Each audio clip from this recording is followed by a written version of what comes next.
महागठबंधन के घटक दलों के कार्यकर्ताओं की बैठक का हुआ आयोजन। कांग्रेस प्रत्याशी तारिक अनवर ने कहा, कटिहार में 26 अप्रैल को चुनाव होना है और चुनाव के मद्देनजर कैसे इंडिया अलायंस की कटिहार में जीत हो, इसके लिए रणनीति बनाई गई। वहीं इस बैठक में सभी घटक दल के नेताओं ने शिरकत किया। इस दौरान श्री तारिक अनवर ने बैठक में तमाम लोगों को संबोधित करते हुए कहा, यह चुनाव 13वीं चुनाव है जो वह कटिहार से लड़ रही हैं और ये शायद अंतिम चुनाव भी। ये कहते वह रोने लगे। फिर तमाम कार्यकर्ताओं ने उनका हौसला बढ़ाते हुए कहा कि तारिक अनवर, तुम मत घबराना, हम तुम्हारे साथ हैं। कांग्रेस तारिक अनवर ने कहा कि कटिहार का विकास उनकी प्राथमिकता है।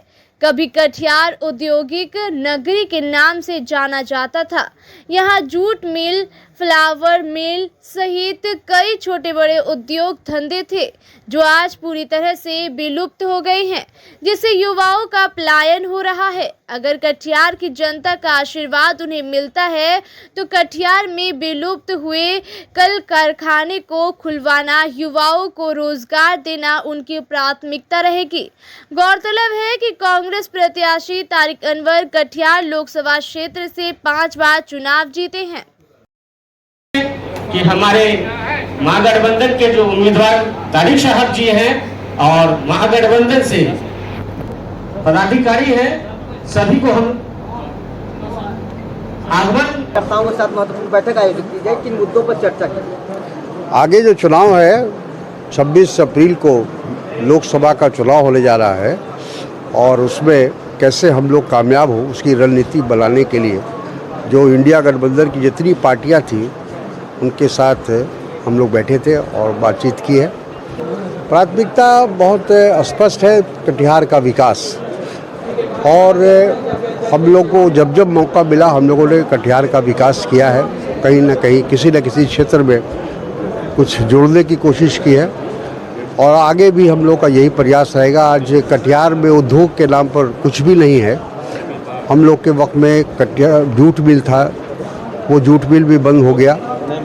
अब उद्योग के नाम की एक ज़माना था कि जब कटिहार को औद्योगिक नगरी के नाम से जाना जाता था।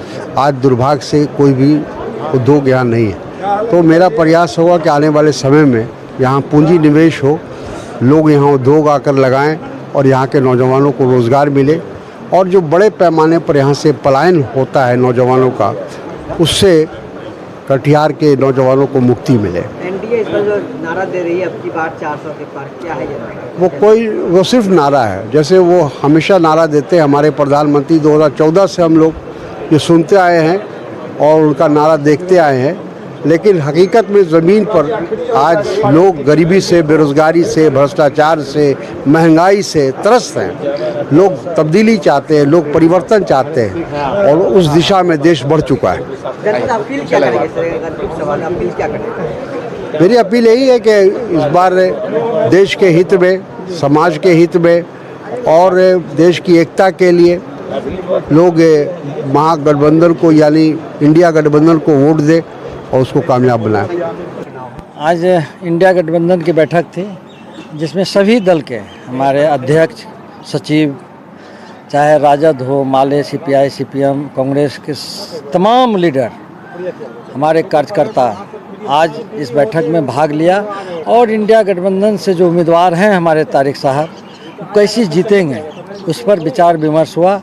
और आपके माध्यम से हम आश्वस्त करना चाहते हैं कि जो जोश और खरोश से हमारा नेता आज अपनी बात को रखा और अपनी राय को दिया, निश्चित रूप से लाखों लाख वोट से जीतेंगे तारिक अनवर साहब।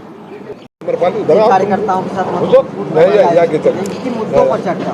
देखिए, यहाँ पर इंडिया गठबंधन, महागठबंधन के उम्मीदवार के पक्ष में हमारे जितने भी कार्यकर्ता यहाँ पर आए, वो रणनीति को बनाने के लिए किस तरह से चुनावी तैयारी हमारी क्या रहेगी, चुनावी तैयारी के लिए आज की बैठक थी। और उसी चुनावी तैयारी में हम लोगों ने इंडिया गठबंधन के जो हमारे घटक दल हैं, कांग्रेस है, सीपीआई है, सीपीएमएल है, माले हैं, वीआईपी हैं, इन सभी पार्टियों के सचिव, अध्यक्ष, उनके कार्यकर्ता, उनके जो है समर्थक और उनसे जुड़े हुए जो उसके संगठन से जुड़े हुए सभी कार्यकर्ता और नेता लोग यहाँ पर उपस्थित थे। हमारा उद्देश्य जो आगे 26 अप्रैल को जो दूसरे चरण का चुनाव होना है, जिसमें कटिहार जिला में भी होना है वोट, तो उसमें हमारी इंडिया गठबंधन की जो है जीत कैसे सुनिश्चित हो, उस पर रणनीति तैयार की गई और उस पर हम लोग लगे हुए हैं। आने वाले समय में उस पर हम लोग पहल करेंगे। गांव-गांव, पंचायत और बूथ तक हम लोग जाएंगे और अपने लोगों से, कार्यकर्ताओं से, पब्लिक से जुड़ेंगे और अपने संवाद को उन तक पहुँचाएँगे। देखा जा रहा है, कर रहे हैं, लोगों से मुलाकात कर रहे हैं, निश्चित तौर पर समझा रहे हैं। ये जनसंपर्क तो हमारा हमेशा से 5 साल हमारे चुनावी तैयारी में हमारी पार्टी, हमारा इंडिया गठबंधन हमेशा रहता है।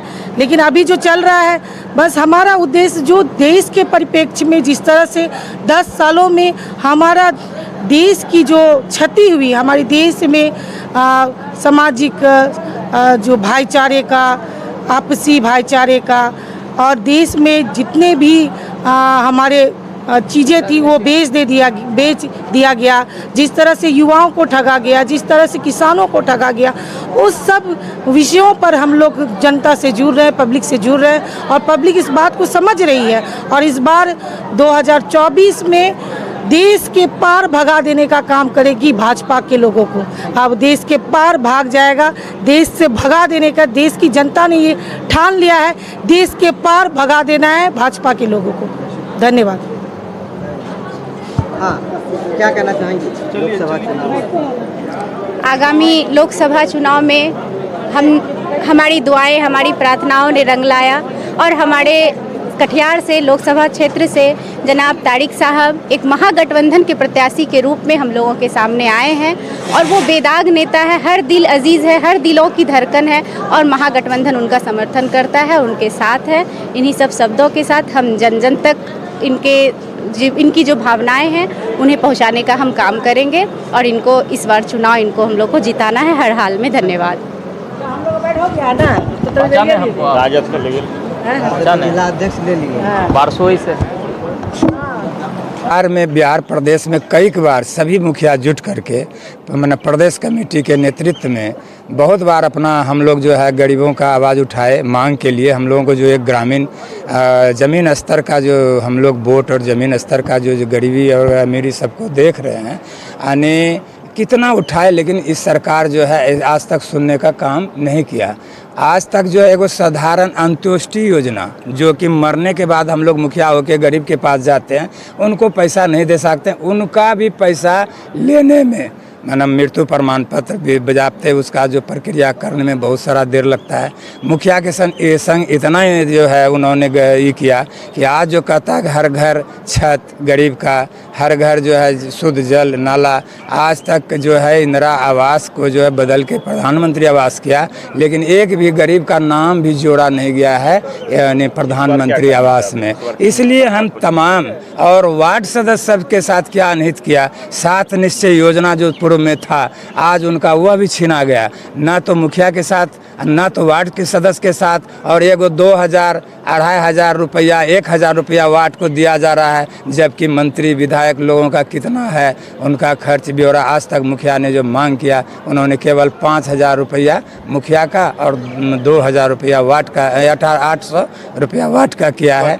इसलिए हम लोग सभी मुखिया से निवेदन करेंगे और हम लोग सब एकजुट होकर के यानी यदि इस सरकार को झूठी सरकार, जो वादा खिलाफी सरकार, सामंती सरकार को उखाड़ फेंकने का काम करेंगे और इस बार परिवर्तन चाहते हैं और बिल्कुल निश्चित रूप से परिवर्तन होगा।